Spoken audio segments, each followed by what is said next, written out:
안녕하세요. 사진 찍는 조종사 비비드입니다. 이번 컨텐츠는 밀라노 대성당 여행 정보와 포토그래피입니다.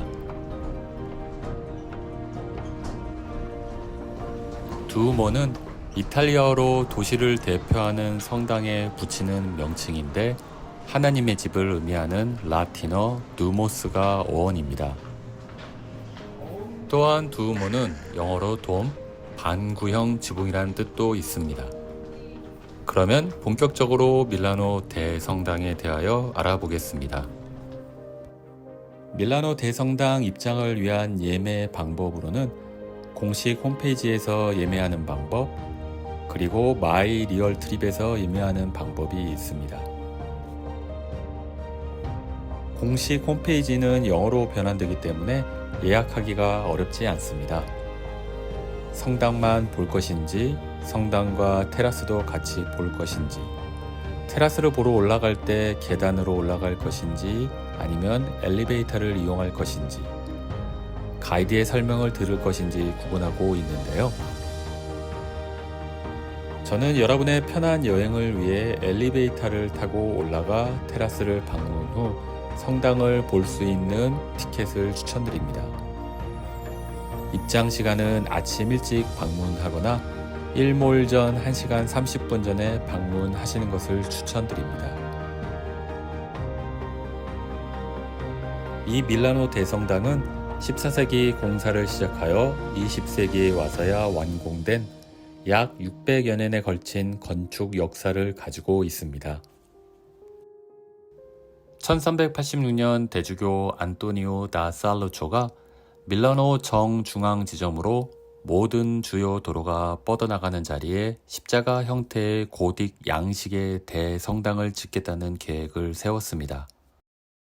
약 600여 년의 공사 기간 동안 건설 비용의 문제, 설계상의 문제, 그리고 각 시대별 유행하는 건축 양식이 반영되어 지금의 밀라노 대성당이 탄생하였습니다. 지하철 두오모역에서 내려서 밖으로 나오면 웅장한 밀라노 대성당의 정면을 마주치게 되는데요.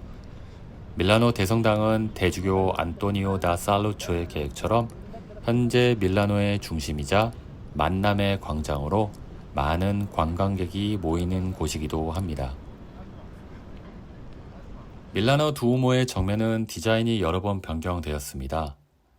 초기 설계한 정면부는 고딕 양식적 특징은 적었으나 시대가 변함에 따라 점점 고딕 양식으로 구체화되었습니다. 밀라노 대성당은 135개의 첨탑이 있는데요. 1800년대 대부분의 첨탑이 세워졌으며 일부 1970년대 세워진 첨탑도 있습니다. 또한 바티칸의 성 베드로 대성당과 스페인의 세비야 대성당 다음으로 세계에서 세 번째로 큰 성당입니다. 바티칸의 성 베드로 대성당에 대해 자세히 알고 싶으신 분은 화면 우측 상단의 카드를 클릭하시면 바로 보실 수 있습니다. 이 밀라노 대성당은 깐톨리아 대리석 채석장에서 나오는 하얀 대리석으로만 건축을 하였으며 지금도 외벽 대리석 조각 하나하나 수작업으로 장인에 의해 조각하여 복원하고 있습니다.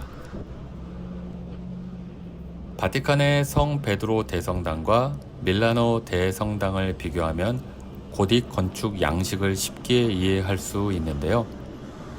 밀라노 대성당의 특징인 고딕 양식의 가장 큰 특징 중 하나는 높고 뾰족한 첨탑입니다.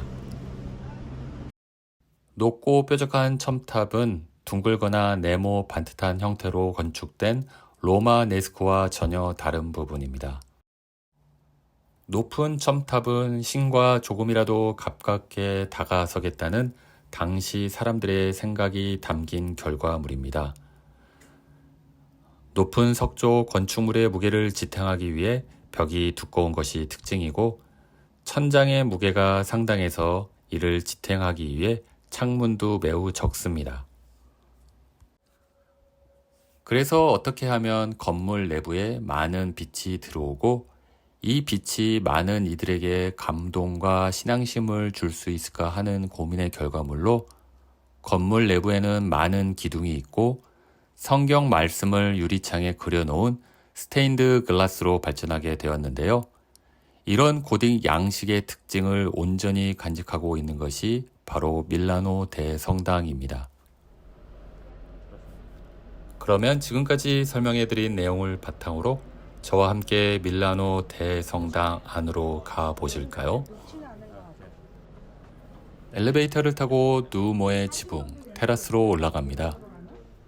3년 전에 이곳을 방문했을 때에도 복원 공사 중이었는데 지금까지 끝나지 않은 것을 보면 오래되어 부분 손상된 첨탑 하나하나, 대리석 벽면 하나하나 얼마나 정성을 다해 복원을 하는지 짐작할 수 있습니다. 135개의 첨탑과 첨탑 위에 올려진 성인 석상들은 1404년에 만들어지기 시작하였으나 대부분의 첨탑은 1800년대에 지어졌고 1970년대에도 일부 지어졌습니다. 현재는 새로운 첨탑을 짓지는 않고 기존 첨탑 중 손상된 것을 복원하고 있습니다.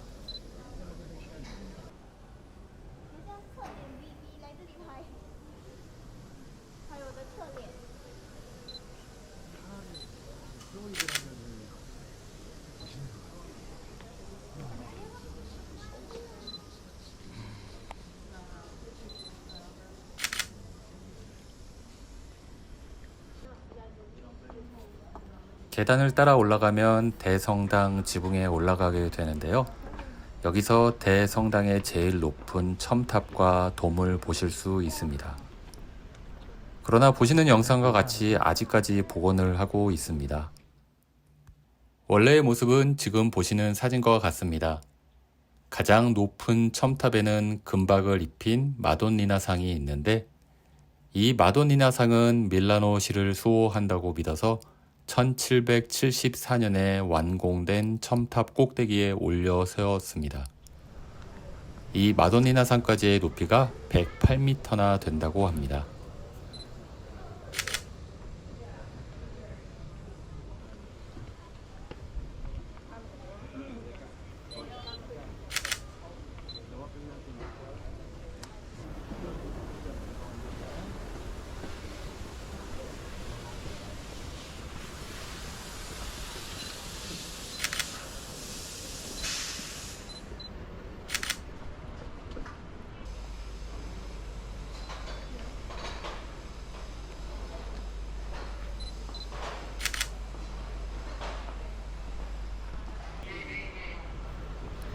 지붕 테라스에서 내려올 때는 엘리베이터를 타지 않고 좁은 계단으로 내려옵니다.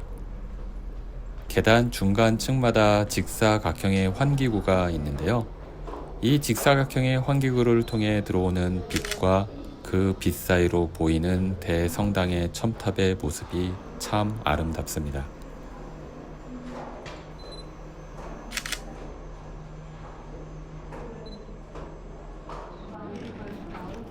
성당 내부로 연결된 계단을 내려오면 제일 먼저 마주치는 청동상은 메데기노 기념비이고 우측으로 가면서 마주치는 대리석상은 성 조반니 보노의 제단입니다.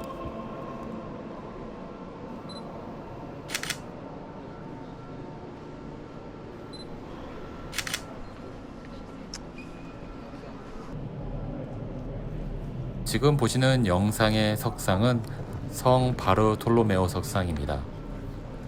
저에게 성 바르톨로메오 석상은 바티칸의 성 베드로 성당에 있는 피에타와 같이 강렬한 인상을 준 석상입니다.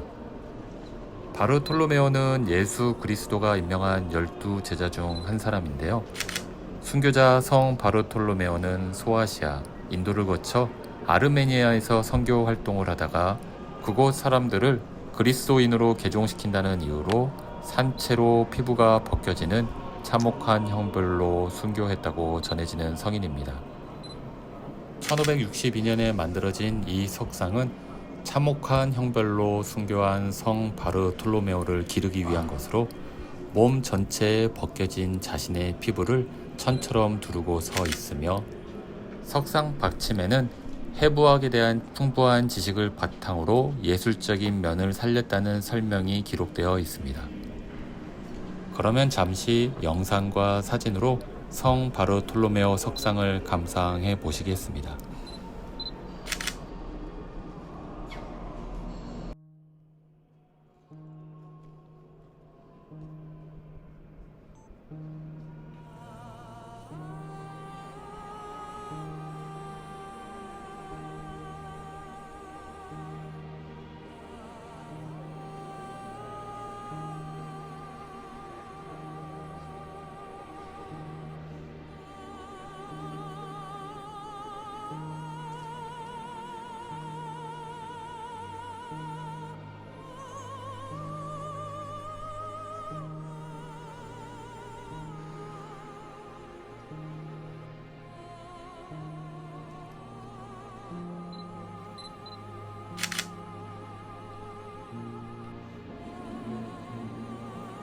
두오모의 모든 대형 창에는 고딕 양식의 관습에 따라 이야기가 기록된 스테인드 글라스가 있습니다.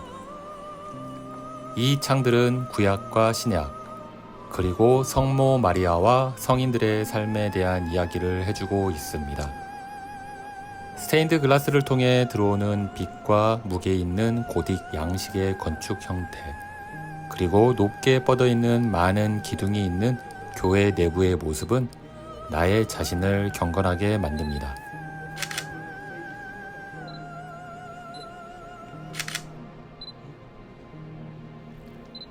밀라노 대성당 내부에는 많은 석상이 있습니다. 시간 관계상 영상에 포함을 시키지 못했습니다. 여러분들 밀라노 대성당에 가시기 전에 조금만 공부를 하시고 가시면 아는 만큼 보인다고 정말 많은 것을 보실 수 있습니다. 이번 영상을 통해 여러분의 밀라노 두오모 방문 계획에 조금이나마 도움이 되었으면 합니다.